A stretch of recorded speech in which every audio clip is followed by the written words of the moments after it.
మన రక్షకుడును ప్రభు అయిన యేసుక్రీస్తు నామంలో మీ అందరికీ వందనాలు తెలియజేస్తా ఉన్నాను. ప్రతి ఉదయం డైలీ మన్నా అనే కార్యక్రమం ద్వారా దేవుని వాక్యాన్ని అందించడానికి ప్రభు నాకు ఇచ్చిన మంచి సమయాన్ని బట్టి ప్రభుకి స్తోత్రాలు తెలియజేస్తా ఉన్నాను. దేవుని బిడ్డలారా, దయచేసి గమనించండి. దేవుని వాక్యం విలువైనది, దేవుని వాక్యం బలమైనది, దేవుని వాక్యం ఉన్నతమైనది.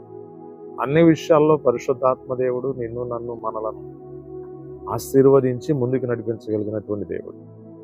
ఈరోజు దేవుని వాక్యంలో నుండి కొన్ని విషయాలు మనం చెప్పుకున్నాం. ప్రసంగి గ్రంథము 5వ అధ్యాయము 1వ వచనం.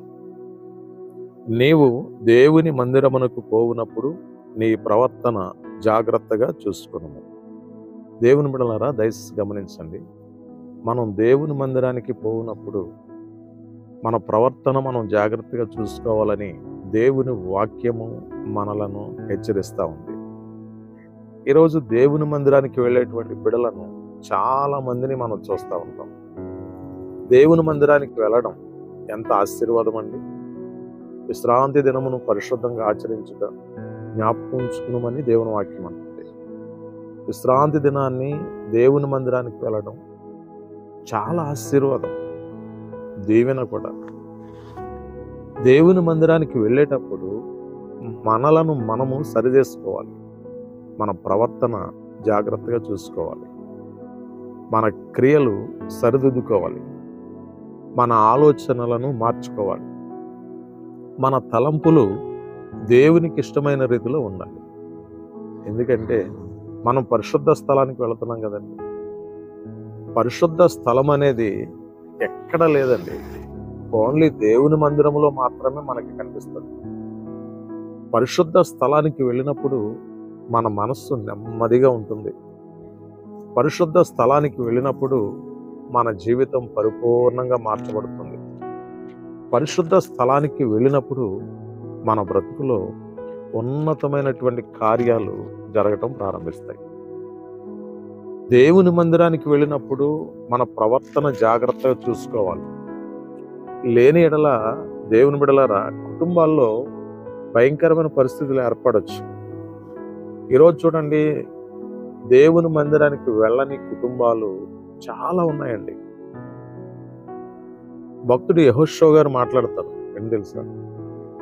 నేనును నా ఇంటి వారును యెహోవాను సేవిస్తామని భక్తుడైన యెహోషువ చక్కని మాట మాట్లాడతారు. మన ఇంటి వారు అందరము కలిసి దేవుణ్ణి స్తుతించటం వలన, దేవుణ్ణి ఆరాధించటం వలన, దేవుని మందిరానికి వెళ్ళడం వలన కుటుంబం అంతా క్షేమంగా ఉంటుంది, నెమ్మది ఏర్పడుతుంది, సంతోషం ఉంటుంది, ఐక్యత ఉంటుంది, ప్రేమ ఉంటుంది. సమృద్ధి అనేది పరిశుద్ధాత్మదేవుడు అనుగ్రహిస్తాడు. నీవు దేవుని మందిరానికి వెళ్ళాలి. నీవు దేవుని మందిరానికి వెళ్ళాలి. నీ భార్య దేవుని మందిరానికి వెళ్ళాలి. నీ భర్త దేవుని మందిరానికి వెళ్ళాలి.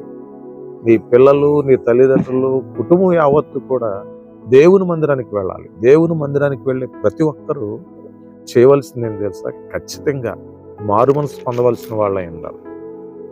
రక్షణ పొందవలసిన వారమై ఉండాలి. బాప్తిసం పొందవలసిన వారమై ఉండాలి. పరిశుద్ధాత్మను పొందుకునే వారమై ఉండాలి. దేవుని మందిరానికి వెళ్ళేవాళ్ళం. ఈరోజు దేవుని మందిరానికి వెళతారు చాలా మంది.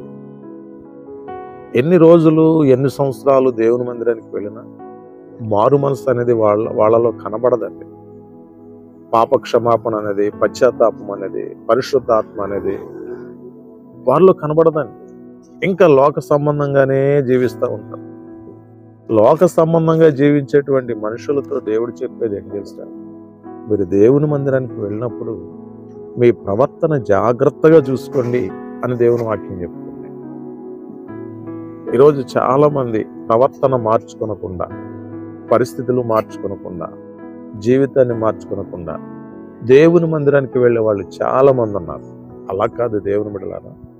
దేవునికి మనలను మనం సమర్పించుకుని దేవుని మందిరానికి వెళితే నీవు, నీ కుటుంబము అత్యధికంగా దీవించబడి సమాధానంతో బ్రతికేటువంటి అవకాశాన్ని పరిశుద్ధాత్మ దేవుడు ఇస్తాడు. ఈరోజు మీ అందరి కోసం నేను ప్రార్థన చేయాలని ఆశపడుతున్నాను. ప్రార్థన చేసుకుందాం. మహాపరిశుద్ధుడైన తండ్రి, మీకు వందనాలు, స్తోత్రాలయ్యా. ఈ యొక్క డైలీ మన్నా అనే కార్యక్రమం ద్వారా వాక్యం వింటున్న మా బిడ్డలందరినీ దర్శించండి.